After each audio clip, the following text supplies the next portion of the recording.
Hey everyone, Nick from Bronco Nation Updates.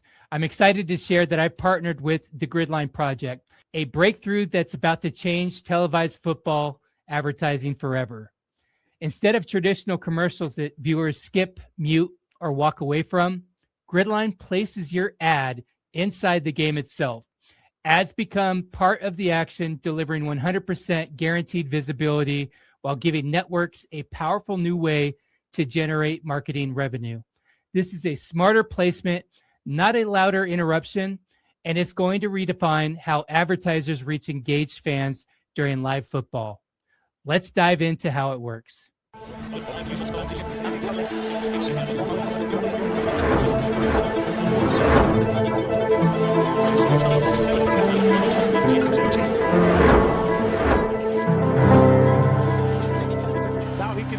Most people remember nationally the game against Georgia when he had 6 turnovers in 2005. He's nothing like that quarterback was that day. 3rd down and 4. Receiver was covered on that quick slant. And now Zabransky just has to run out of bounds. The evidence of it from Ian Johnson, and we've seen it all year long. You're going to keep seeing him get the ball until he stops. Hard to bring him down. And is that ball loose? On the far side. Yes, it is. Oklahoma has recovered. Most people remember nationally the game against Georgia when he had 6 turnovers in 2005. He's nothing like that quarterback was that day. 3rd down and 4. Receiver was covered on that quick slant. And now Zabransky just has to run out of bounds. Watch number 9, the top of your screen. They have some plays called for him tonight. Nope, they're going to hand it to Ian Johnson. And he has perhaps enough yardage inside. That's 6. That's a lost opportunity for the Sooners. 3rd down and 6. Thompson was in the shotgun formation. Again, now peeking over to the Oklahoma sideline. Thompson's getting his signals from the sideline and making a call according to the defense. Play clock at 1. They just got it off. Thompson caught by Iglesias. 1st down, Oklahoma to the 22.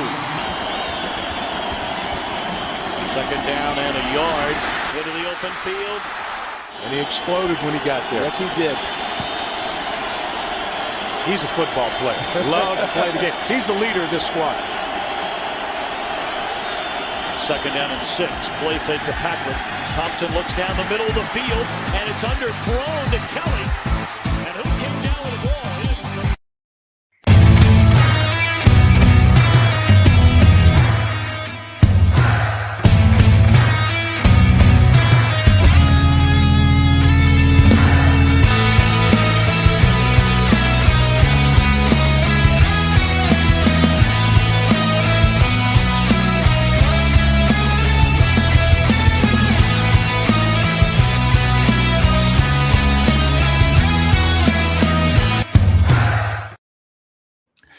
Hey, what's up, Bronco Nation? Welcome back to another episode of Bronco Nation Live.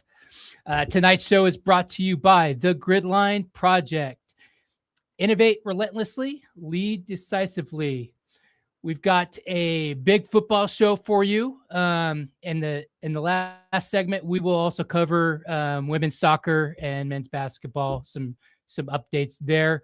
But before that, I'm so glad that you will be joining us for the next 45 minutes to an hour. Really appreciate you getting in here.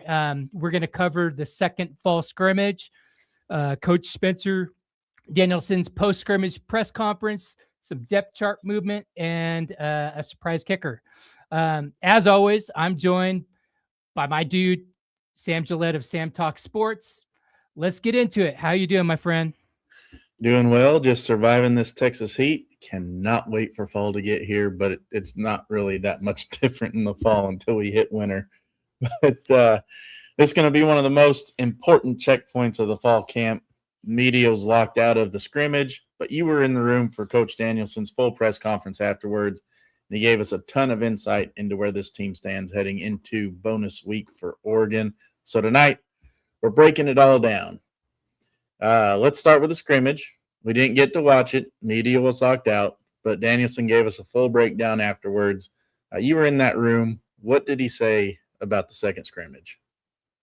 Yeah, he said, Coach D said the second scrimmage was all about competition, physicality, and execution. He also said, we've turned the heat up on this camp, playing fast, playing smart, playing together, how we tackle the physicality. And he also said that there was some sloppiness that needs to be cleaned up, but also some big time explosive plays on offense and some strong moments from the defense.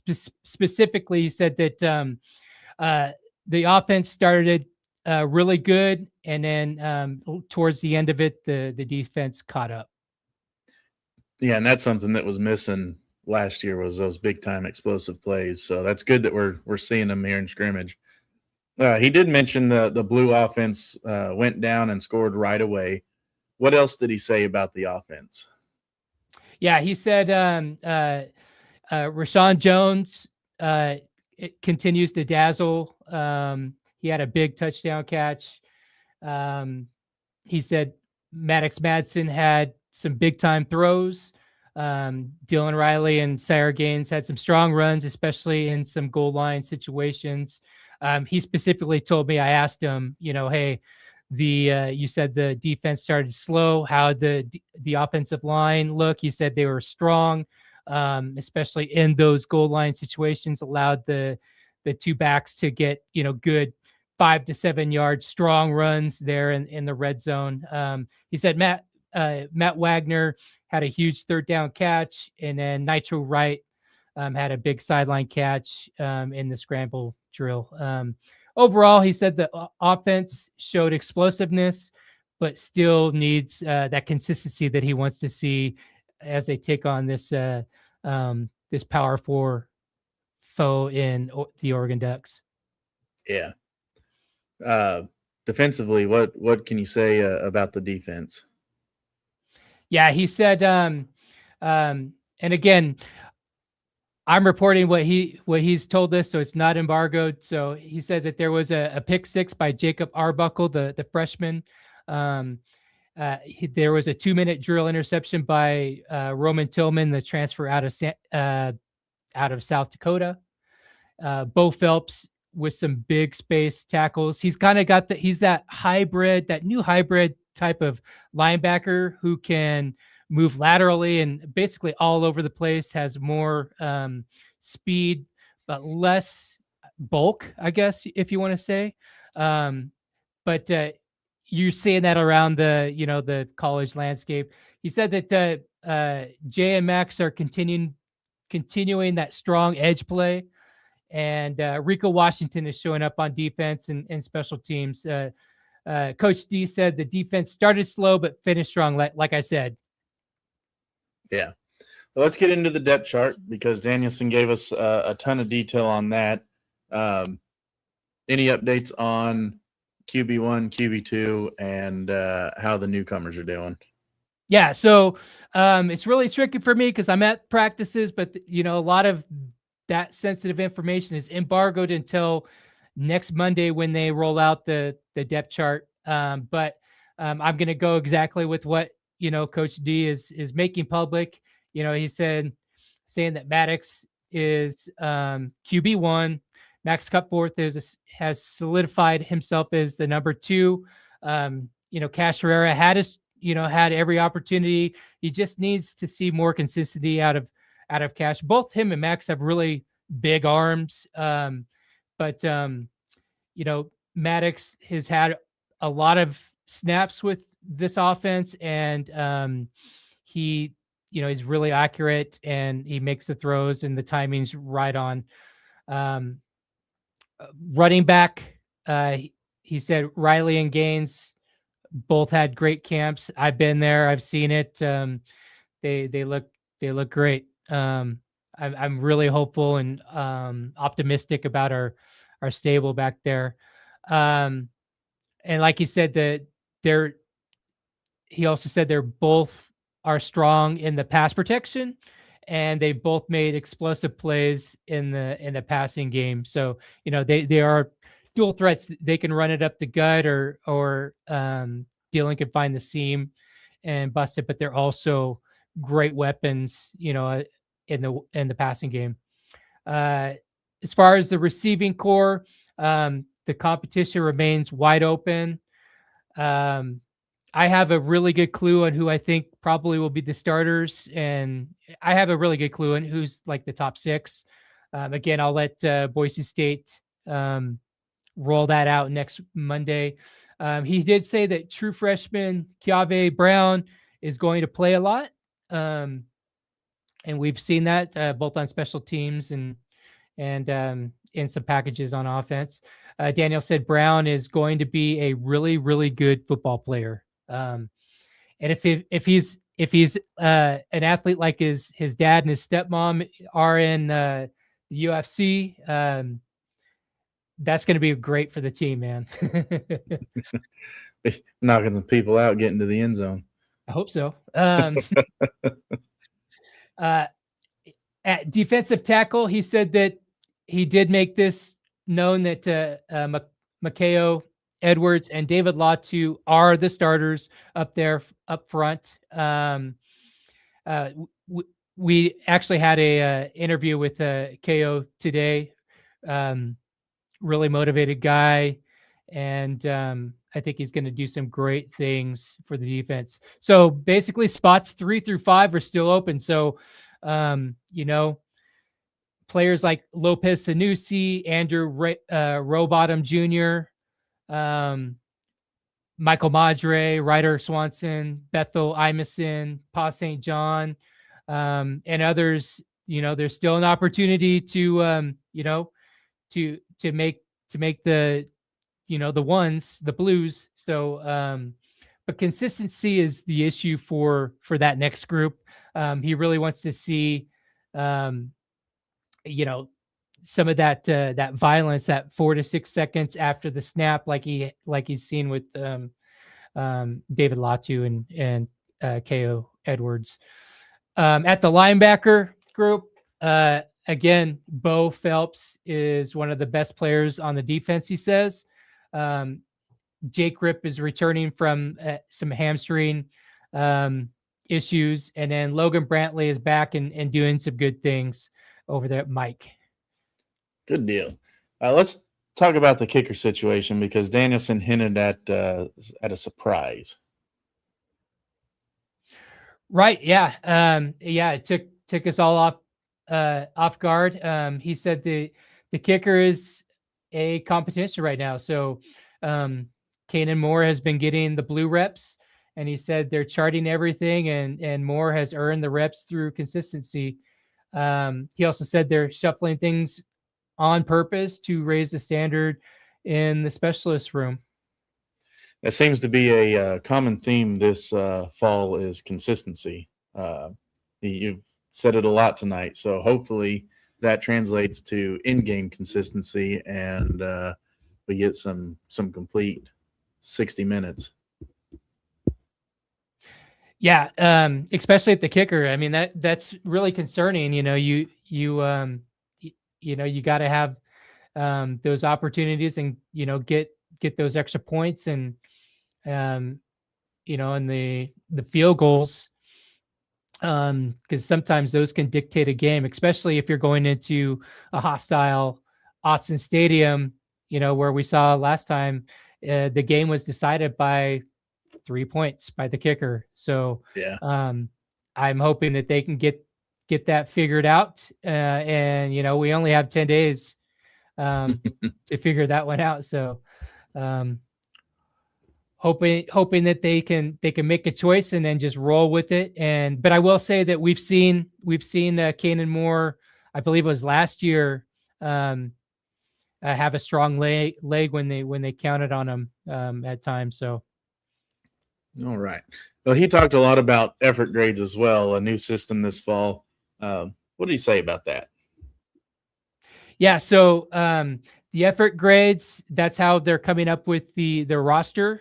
And that it all boils down to that non-negotiable about bringing the violence 4 to 6 seconds after the the snap. And that goes, he said, from the D line all the way down to, the offensive line, wide receivers, that if you're getting blocked and, you shouldn't be, you're a loaf. So what they're doing is they are analyzing all of that. They're looking back film. So all the practices are filmed, and they go back. They're going to go back through that last scrimmage as well. Take a look at some of those effort grades, and that's going to determine, if you're the dude, right? They're going to play the dudes. If you can play, you're going to play. If you're going to show that consistency, you're going to play. So that's exactly what they're doing with these effort grades. And the players are locked in. They know what that's all about. So if they don't make the grade, the only people that they have to blame is themselves. Yeah, and something that that the defense really struggled with last year, and it cost us games like the South Florida game, was tackling. Something we struggled with last year. What's he been talking about tackling this year? Yeah, he said, we were one of the worst tackling teams in the country last year. We've made changes. We'll see game one against Oregon, and if it's paid off, they've done more live tackling than ever before. I've seen it during the practices. I want to go back to that grading. I think that this really ties into that. He wants to see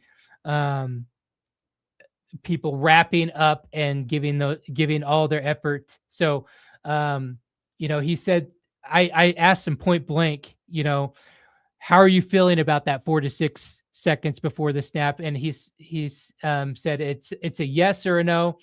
Did you play 4 to 6 seconds of violence? And this is a new thing for the fall camp. It's inspired by Willie Fritz at Houston. We talked about him during our college football roundtable. The fact that Fritz is just a freaking winner, man. He's won everywhere he goes. So that's a good place to go get some of those nuggets of knowledge. Danielson reviews every player every day, and the team has improved dramatically. So again, he says we'll see game one against Oregon if it's paid off. Yeah. Well, I'm excited. We've got, like you said, 10 days till kickoff. We got week 0 this Saturday. Football season's here, my friend. The wait is over. What are you excited about? What do you want to see from going into week 1? I want to from Boise State. Yes. Yeah.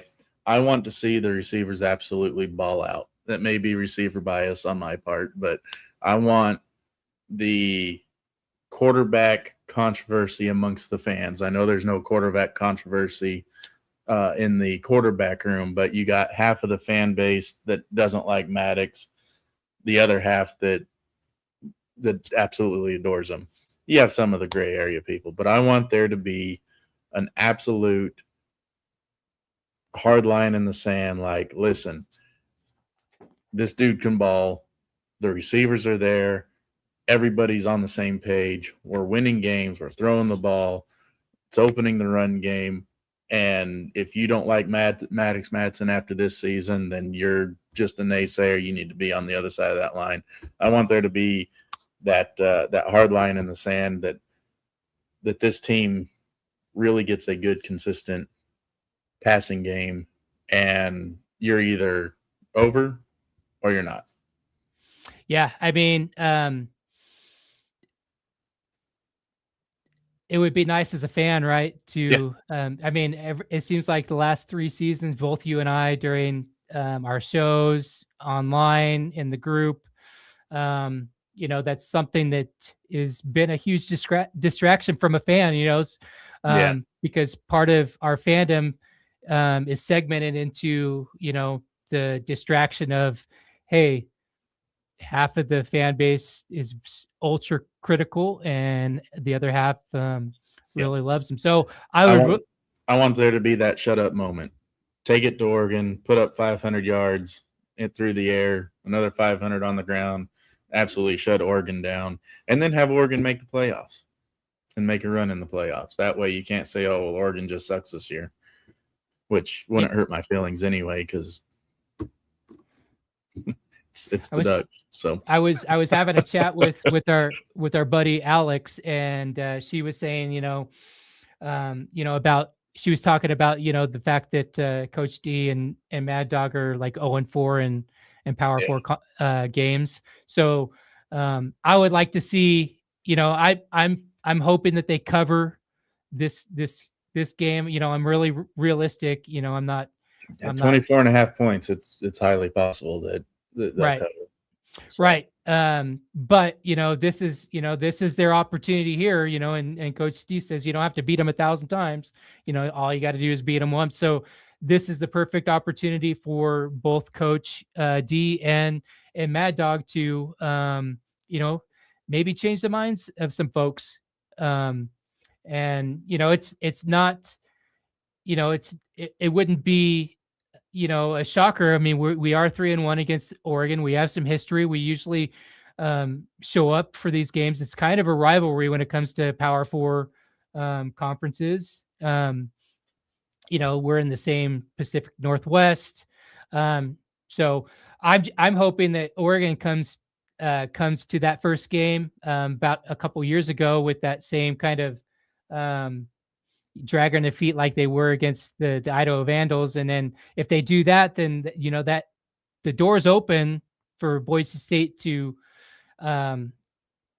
do some magic, and then with that they have to be near flawless in all three phases of the game. But it's an opportunity for Coach D and Mad Dog to change the minds. But again, I hope they cover, and then they just continue to roll the rest of the year, like you said, and then Oregon continue to roll. I mean, they're a number 2 team, the highest ranked team we've ever started out a season with.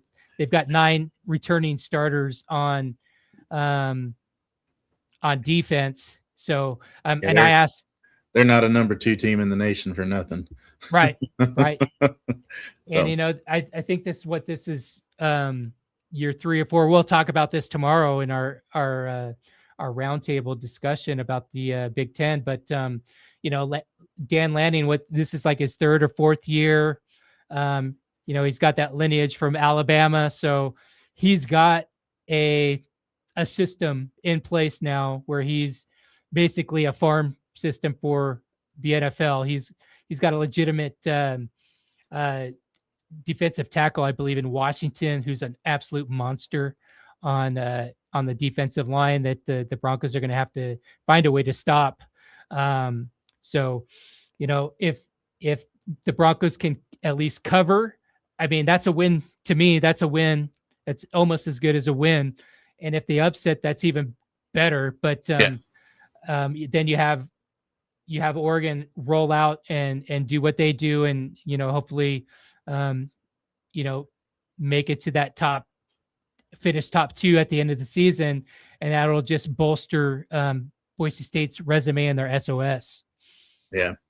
So I'm gonna have to get Pop learned up on how to make his comments on YouTube so we can post them on the show. You know how old people are in their technology. Going back to Maddox Madsen, he says, I want to see Maddox throw his receivers open, not wait for him to get open and then throw it to him.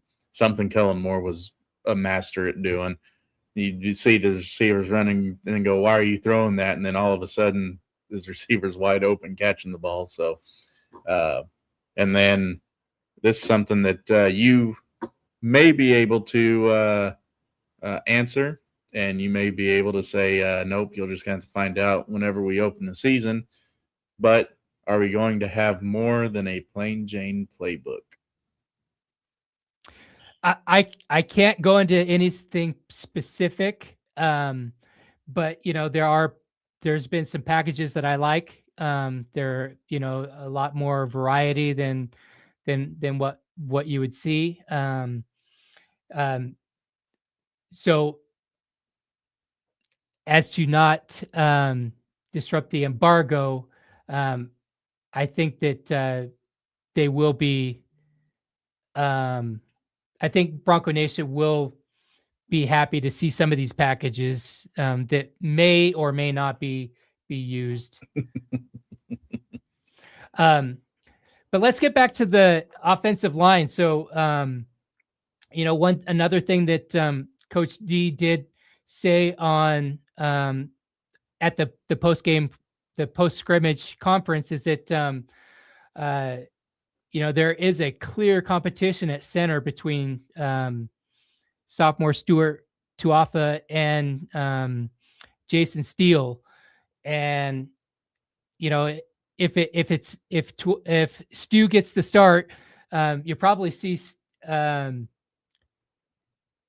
Steele. You can plug him in at guard or center, so they're going to be fine regardless of that. They both looked great from what I've seen from practice. So, but to me, it's going to be. I'm really concerned about the trenches because of that Oregon defense, man. That's no joke, man. And well, it's good that we have that depth that we're building, though, so you can put in some fresh legs and be able to compete late in the fourth quarter. Yeah, and from what I see, you've got a healthy. I see about a healthy 10 to 11 guys. So again, you'll see the depth chart come out on Monday, and then from there, then I'll be able to get more specific on that. But yeah, I'm going to put you on the spot real quick because I know how you like being put on the spot. So much fun. In front of all the fans watching us now, do you want to do a depth chart reveal show Monday at 6 p.m. Central Time or Mountain Time? It all depends because we got been trying to get a big time former lineman in for our show for Bronco Game Day. So it'll depend on if I can get that booked. If I get that booked, then we're going to be busy doing that. All right. But yeah, if that works out, then we could do that, and we could actually package that for Bronco Game Day too. Then I can share the footage that I have. There we go. All right, you heard it here first. Monday, one way or another, you get to see the depth chart reveal. All right. Are you ready to move on to the other football? Sure. Yep. Yeah. So there's two football teams at Boise State, one on the gridiron and one on the pitch. Unfortunately, the one on the pitch suffered their first loss of the season, falling 2-0 to Texas Tech, who I believe opened the year ranked 23, and they've suffered a few losses and fell out of the rankings, but are still receiving votes. So, Nick, tell us a little bit about that match summary there. Yeah, the Broncos are riding high on a 17 regular season game unbeaten streak, which was the longest in the nation and school history. Texas Tech second minute. Boise State had chances, especially early, but couldn't convert. Ava DeLeast made 4 saves, including a huge punch over the bar in the 5th minute. So unfortunately they went down. I think they are 2-1-1 now. So, and that's not, that's not a, nothing to hang your head on. Like you said, Texas Tech, they're a big time. They're in a Power 4 conference. They're a good team. So, going down 2-0 isn't that bad. Yeah. Could be better though. I mean, but it is what it is. Like you said, 17-game unbeaten streak, longest in program history, comes to an end. What did Coach Jim Thomas have to say following the game? Yeah. Coach T said tonight was a blend of pride and disappointment, but the pride outweighs the disappointment. And I think that just relates to, even though they lost to a well-established perennial in college soccer. Yeah. Well, Boise State returns home to host Idaho State on Sunday, August 30th. Kickoff at 1 p.m. Mountain Time. So if you're in the area, go support. Yep. So yeah, they get a little bit of a break here. Yeah, that would be a good treat for them. After a 17 unbeaten streak, to fill up those stands to capacity and support the women. They're a good team. Yep. So let's switch over to the hardwood, not for basketball, but for volleyball. The Pac-12 preseason impact list. Boise State volleyball had 3 players named to the Pac-12 preseason impact list. Malia Barlow, Sydney Dreves, and Taya Mava. That's a fun one to say. So, Nick, what can you tell us about volleyball this season? Well, they lost a bunch of talent last season. They lost their freshman of the year to Texas A&M, Sharp. They lost Lily Etter to USC. So kind of this is an ongoing thing with the volleyball squad. Is they kind of remind me of the softball squad. They have some players that just break out, and then the bigger schools come and cherry pick them. So, but they're starting. They're picked 4th in the Pac-12 preseason poll, right behind Colorado State, Oregon State, and Texas State. But they have a good system in play, and they usually do pretty good. What I would like to see is they usually start out very, very well and then kind of fizzle towards the end or get into the tournament. I want to see more consistency throughout the season so that they can really grab one of those postseason bids, into the national tournament. There's that consistency word again. Yep. The Broncos open the season at the Bulldog Invitational in Nashville, North Carolina, August 28th through the 29th. Now let's head over to more of the hardwood. Boise State men's basketball will host the 2026 inaugural Snake River Collegiate Basketball Invitational in Idaho Falls at the Mountain America Center. Nick, what does this mean for the state of Idaho? It's a moneymaker, man. Bring these guys in, let them spend their money in Idaho. Hopefully they, let's see, North Dakota. Hopefully they're coming through Montana and then down through the entire state of Idaho and spending that cache in Boise and surrounding Treasure Valley areas as they make their way down there. But you got the 4 teams. You got Boise State, Drake, North Dakota State, and North Texas. And maybe those North Texans will come up through Wyoming there and then come through the southern part and also spend their money in the eastern part of the state. But you got 6 games in 3 days. Every team plays each other. So I'm doing the math here. It sounds like 2 games against each one of these guys. So I think I'm doing the math right. 6 games. Is that 6 games total? Or is it 6 games per? Maybe it's 2 games each. 2 games each day. So fans that go, looks like, it's got to be 2 games. So the math wasn't mathing, I guess. Sorry about that. Boise State's schedule for that run is November 27th versus Drake, November 28th versus North Texas, and then wrapping it up November 29th versus North Dakota State. Nick, what did Coach Coach Rice has to say about this this event. Yeah, Coach Rice said this event is going to be exciting and rewarding for basketball fans across Idaho. It gives, across 3 days, it gives people of Idaho a chance to travel through the state, get down there and watch this. I was actually talking to Jordan today, the SID.